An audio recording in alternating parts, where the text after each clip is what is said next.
দেখেন একটি নৌকায় মাছের নৌকায় কত কিছু থাকে দেখেন, সেটার থেকে শুরু করে মানে কত কি যে লাগে তাদের। দেখেন এটা হচ্ছে লাইট, রশির বহর দেখছি, রশির বহর কত বড়, এখানে দাম আছে অনেকগুলো, এখানে যে পতাকাও আছে দেখতেছি।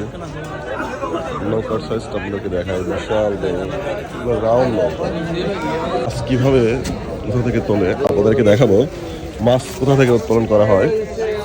বন্ধুগণ দেখতে পাচ্ছেন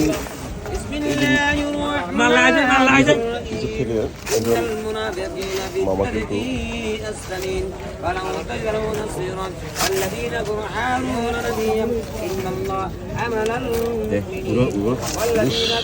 একদম কক্সবাজারের টাটকা ইলিশ সংগ্রহ করছে তারা।